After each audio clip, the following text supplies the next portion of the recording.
Iwory Meyi's journey from heaven to earth. A long time ago in the celestial realms, Iwory Meyi was the eldest among the sacred Olodus of Orunmila. He held a place of great importance in the heavens, where wisdom and divine order reigned supreme. When Orunmila, the great sage, returned from his first and only journey to earth, he gathered his 16 celestial children. He spoke to them of a grand mission, one that would forever change the balance between heaven and earth. He invited them to accompany the children of other divinities and establish a permanent dwelling in the world below. At first, Orunmila thought they should all descend together, but upon deeper reflection, he decided it would be wiser for them to arrive one by one, each carrying a distinct role and destiny. The first departure. When the call to journey to earth was made, Iwory Meyi stepped forward, but not to leave. Instead, he hesitated. "I am far too useful here in the heavens," he reasoned. "A wise general does not send his strongest warriors to be the first in battle." He turned to Akpominijekun, who would later be known as Ejiogbe on earth. He praised Ejiogbe, calling him the most sociable among the Olodus, one who could communicate and cooperate with all divinities. He would make a great ambassador for Orunmila's lineage, Iwory Meyi insisted. Flattered by this honor, Ejiogbe accepted the challenge and was the first to set foot on earth. Because he arrived during daylight, he was crowned the king of the day. The second departure. As time passed, Ejiogbe sent word back to the heavens, describing the wonders of earth and how it thrived under divine order. Seeing the success of his brother, Iwory Meyi once again suggested another to go before him, this time Oyekun Meyi. As destiny would have it, Oyekun Meyi was born into the night and arrived on earth under the cover of darkness. Thus, he was crowned the king of the night. The call of earth time passed, and Iwory Meyi remained in the heavens, watching his brothers build their legacies. But soon he began to hear whispers of earth's prosperity, how life flourished under the divine guidance of his siblings. A longing stirred within him. It was then that he finally made his decision. He too would descend to earth.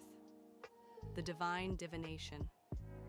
Before his journey, the great diviners of the celestial realm performed a sacred Ifa divination for him. Their prophecy was clear: strong people make others strong.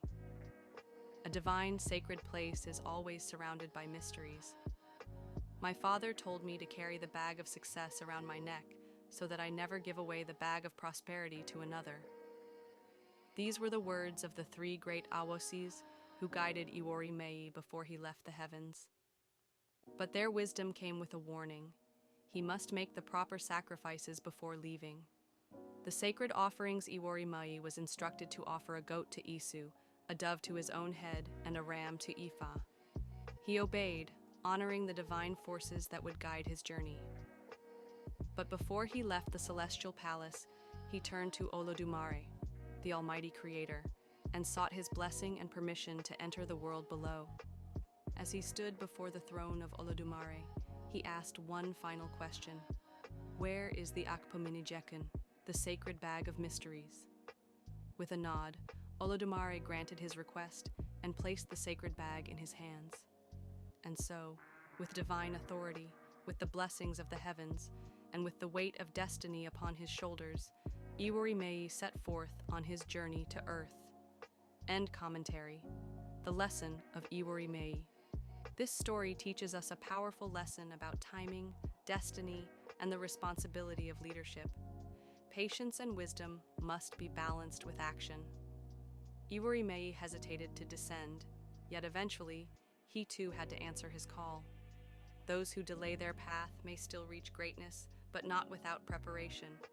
He witnessed the success of his brothers, and only when earth flourished did he recognize his own moment to act.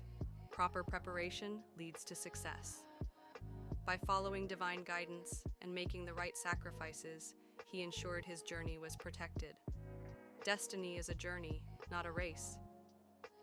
Though Ejiogbe and Oyekun Meyi arrived first, Iwory Meyi still found his place and purpose in the grand scheme of the universe. What do you think of Iwory Meyi's journey? Have you ever hesitated in life? only to realize later that you too had a destiny to fulfill? Share your thoughts in the comments. Subscribe for more Yoruba wisdom, storytelling, and culture.